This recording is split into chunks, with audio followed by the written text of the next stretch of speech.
What's good, YouTube? It's your man DJFlowGames in the building. Back with another video. Now, I gotta be a little quiet because, I'm in the office and people are working. So, yeah, this might be a little quiet. But today we are watching Young Don the Sauce God. I've been waiting for this video. Young Don the Sauce God. He stole the title of the video. He stole the only thing that I love. All I gotta say is it's about to be lit. But yeah, man, make sure to like, subscribe, hit the notification bell. Be safe, God bless you, and let's get right into the video. I can't be as loud, so yeah. Eventually, I decided to go and investigate, Started to climb up the hill, and at the very top of the hill was a small yellow house. I went up to the front grill, and I started knocking on the metal bars separating me from the inside of the house. I knocked and knocked and knocked, thinking that Kevin was just... Okay. I was mad living with you. I couldn't sleep naked. Oh, yeah? Hell yeah. I mean, you could have asked. The podcast. What? I mean, like, I walked into the Foot Locker and then got my size. It's like, well, what's going on? Is get these little slaves to work. Wow. Get them to work. Get their little hands to stitch up these shoes. I need some fresh Nikes. What are we doing? Ain't nothing like crackhead strength. That crackhead immune system. If crack don't kill you, nothing will. Nothing. Crack Oh, don't man. kill you, boy. Crack make you Yeah, strong. their podcast is kind of, what COVID gonna do? it's kind of You lit, got man. crack in your system, nigga. You high. Can't do. What the cough gonna do? You cough more smoking crack. I'm not rapping on that. Go ahead, Will. He said, we about to sit down, record a podcast. Where you going? You better bring your ass. We about to I've talk seen this so many times, man. hours. Get them Sour Patch Kids, get them sours. I'm cracking jokes. Don got the beat. And I'm about to go beat my meat.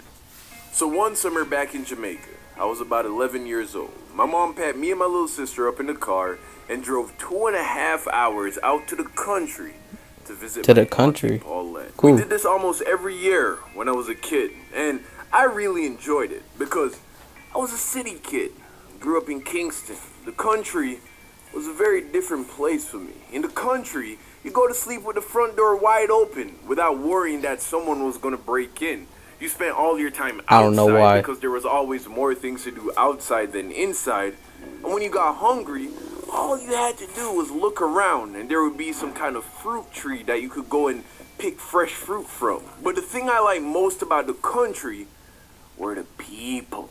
People from the country live a simpler life, an honest life. Something about the city just makes people slimy and grimy, It's a cutthroat pace of life. Oh, But in wow. the country, it's just good food, good people, and good vibes. So after a long, bumpy drive to the country, I think I've been out my to mom the country finally before. pulls up in my auntie's driveway at the top of a hill at the end of a long, windy dirt road.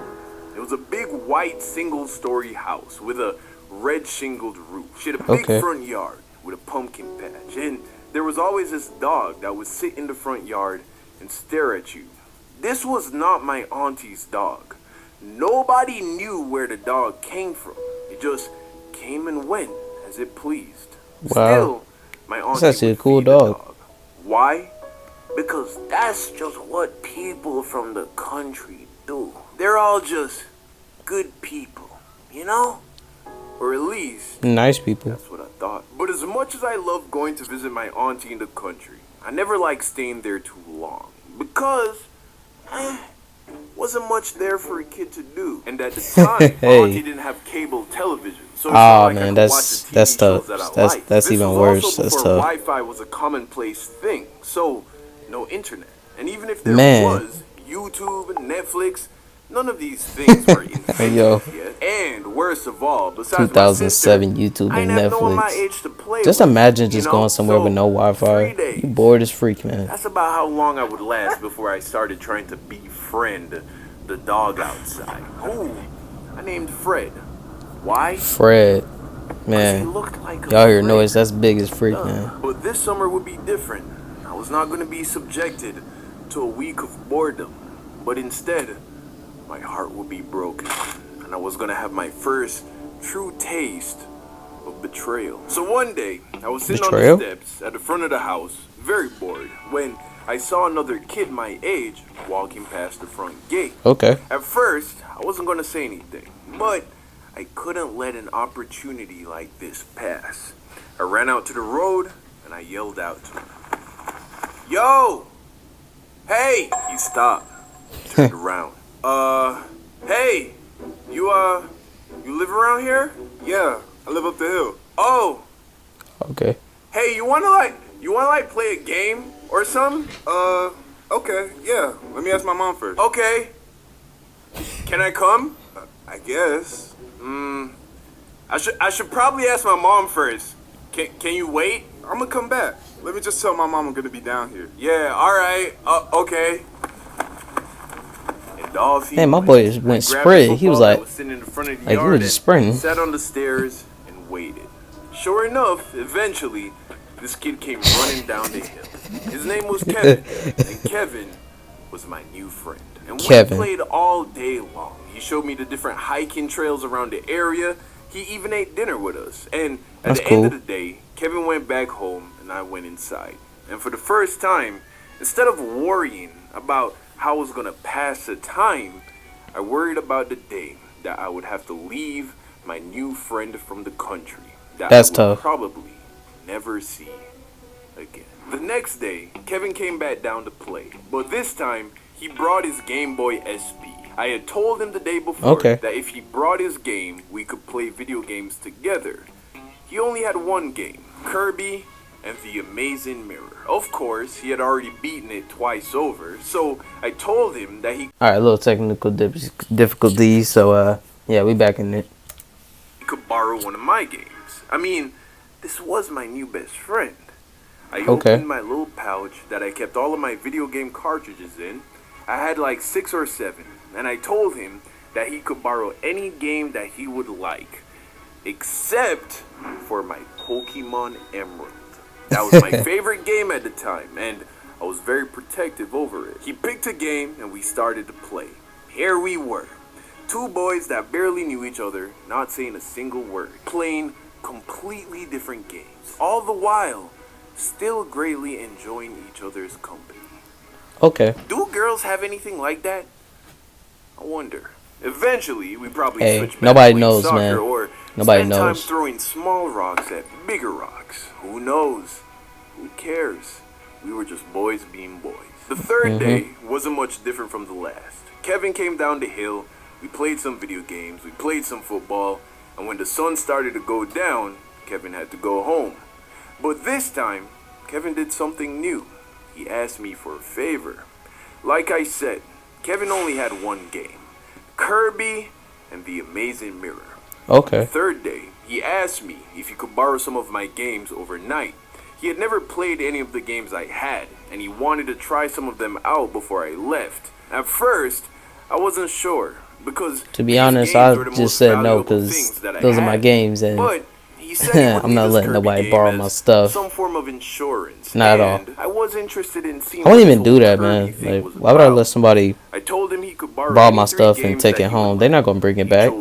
Sonic Advance, The Legend of Zelda, and my Pokemon Emerald. And I ain't gonna lie, man. At first, I was hesitant about lending in my Pokemon game. I mean, of course you're hesitant to give something that you like to your friend, because they're not gonna give it back. Scenario, he was gonna start over the game, which I was already close to doing anyway.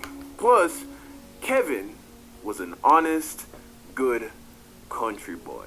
I mean, he meant no harm. So, after thinking it over, I let him borrow all 3 games. Wow. I remember going to bed now, why would you do that? Playing Kirby and the Amazing Mirror. I'd never heard the name Kirby before this game. I liked Kirby. The next day, just like the 3 days before, around 11 a.m., I went and sat outside, waiting on Kevin to come down the hill. 1 hour passed, 2 hours passed. Before you he ain't giving it back, middle bro. of the afternoon, still no Kevin. Now I was starting to get worried because this dude had my Pokemon Emerald, and Yeah. I wasn't about to let him borrow it for 2 nights in a row. Eventually, No. I decided to go and investigate, you know? Started to climb up the Okay. hill, and at the very top of the hill Yeah, investigate was that. a small yellow house. I went up to the front grill, and I started knocking on the metal bars separating me from the inside of the house. I knocked and knocked and knocked, thinking that Kevin was just somewhere inside, fully consumed with playing his new game. Bro, this man just stole your game, Could I bro. really blame him? Eventually, the front door to the house opened, and out came an old. If y'all hear noise, who man, looked that's very like, I don't know what it is. I think that's Excuse train me, little tracks. boy. Can you tell me why you bang on my gate? Oh, I'm sorry. Is Kevin home? Oh, okay. You're Kevin's friend. No, baby. Kevin went back home. Back home? What do you mean? What? Doesn't he live here? Oh, no, baby. He was just visiting for the week. What? He was just visiting And he for took the your week. games He left with this him. He morning. took You never tell everything him he from was you, leaving. bro. Never tell him he was leaving. Never tell him he was leaving. Immediately, it started to sink in. Wow, this man and he ran took off all with of my your games, bro, and you gave it to him. My Pokemon. I had been finessed. He got finessed. And of course, I wanted to be mad. But to be honest, this was the same Pokemon game that I had stolen from this other kid. That was one of the very first stories I told on this Wow, channel. that's crazy. So, in a way, I kind of had it coming. And even though I felt like bro had did it me coming. dirty, he did save me from being bored out of my mind for a few days. And he left me a new game that ended up being really fun to play. Moral of the story, Man. be careful who you trust. And remember, appearances can be deceiving. Because the only difference between a saint and a sinner is a good reason. Every night. Alright, guys, that's the end of the video, man. I hope you guys enjoy. To be honest, man, just don't give your friend your games or nothing that you have. Because, first of all, they're not going to give it back the next day. They're going to keep it because you're going to be asking, yo, where my game at? Or where my other stuff at? And then they'll be like, man, I forgot it. They ain't forget. They just don't want to give it back. So, yeah, I did that one time. Never done it again. So, yeah, that's a lesson for all the kids out there. Especially me. So yeah, man, that's the video, man. I hope you guys enjoy. Make sure to like, subscribe, hit the notification bell. Be safe. God bless you, and peace, man. Love y'all.